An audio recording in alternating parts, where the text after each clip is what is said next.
friends. Welcome to Everyday Discipleship Every Day, where we discuss discipleship in the 21st century, guided by biblical discipleship, a Christian worldview, and individual needs while focusing on discipling our children as well. I'm your host, Terry Hellard Brown, and I've been writing a book on discipleship for several years. I'm editing it and releasing each chapter on my blog, so you can find that at terryhellardbrown.com. And you're free to download those chapters, and eventually it'll be the whole book.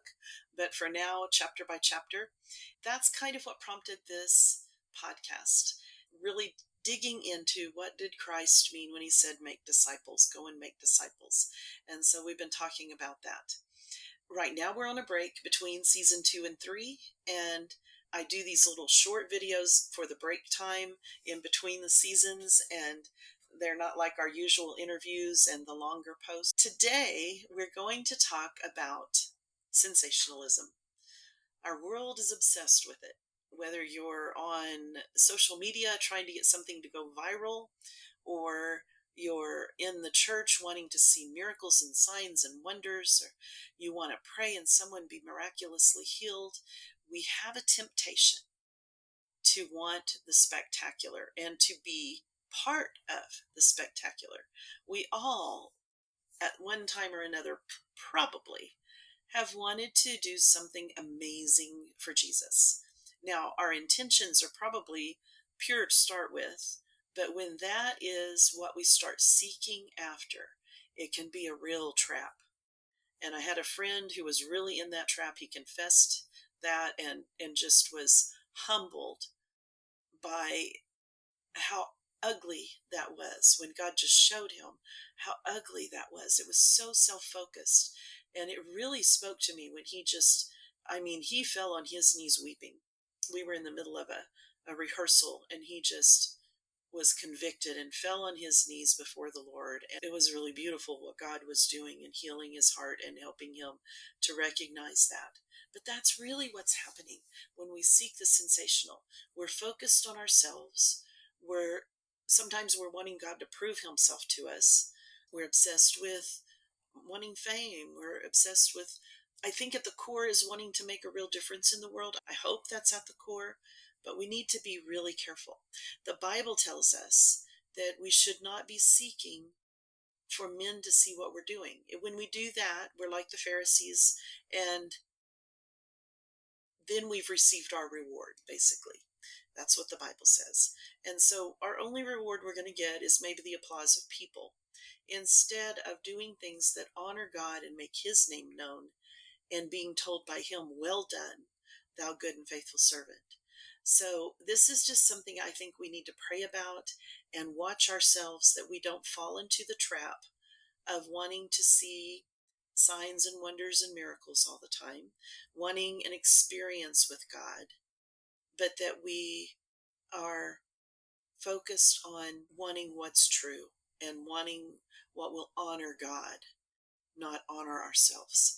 We also have churches that are really seeking an experience. I was thinking about that. In fact, in our prayer time, I was praying about that, because can you imagine if you are in a marriage or in a good relationship with someone, even with a brother or sister, and every time you got together, it had to be an experience? How tiring that would be. It just is not a normal relationship. We had a couple, we didn't know them really well, but we had met them, and they were married, and their whole life was like adrenaline junkie type things. They did sports, and they did extreme sports, and they were go, go, go all the time. Mountain climbing, trail riding on their bikes, and traveling and doing all these things. And then the husband became very ill and lost his ability to continue to do all these adventures and all these experiences, and their marriage began to fall apart. When we are seeking only to have these experiences, when those experiences don't happen, what's left? And yeah, that's harmful for a marriage. It's harmful for any relationship, because it's not built on an authentic respect for each other and a joy and thankfulness, gratitude for being in a relationship with each other. There's not a peace there of just resting in that friendship. Well, with God, it's the same. I mean, we just rest in Him. We're in His presence. We experience Him because we are in a relationship, not because we're looking for some sort of emotional high or some sort of emotional experience or some sort of miraculous experience or what we can get from Him. I'm not going to serve God if He's not going to bless me or He's not going to do this for me or whatever. We have a lot of people out there who are kind of that way. And we need to make sure and search our hearts that that's not us, that we are not seeking the sensational. We're not always seeking an experience. We're just seeking Jesus, knowing Him more, following Him better, closer, being more Christ-like in our attitudes as we grow in maturity. And with one another, as our iron sharpens iron, that's the experience we need to be having as believers, is iron sharpening iron, that we are helping each other, spurring each other on to good works. Not that we're just coming in for our emotional worship music time and getting out our hanky and crying or whatever. That's just so much a self-focused, selfish desire in our worship instead of it really being about God. Now, we're going to have experiences.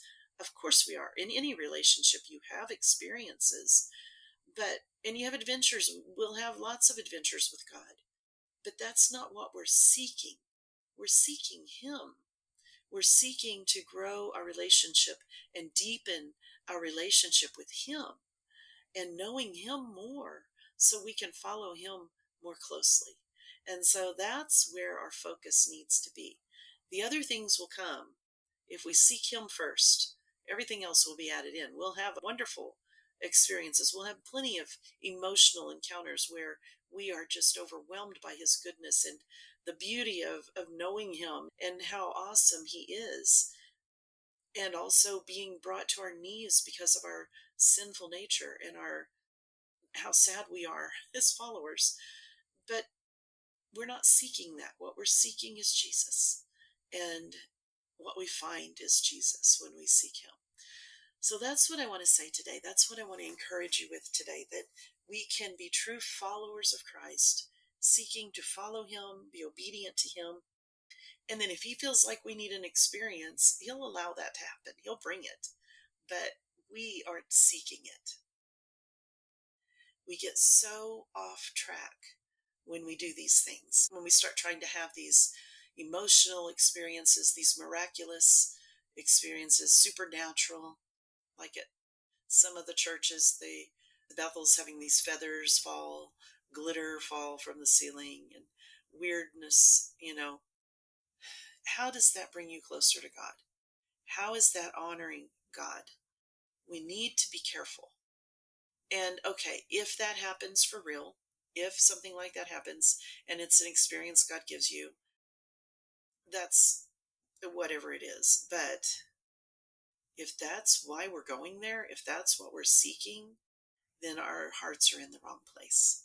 Our minds are in the wrong place. We need to be seeking Him first, seeking His kingdom first.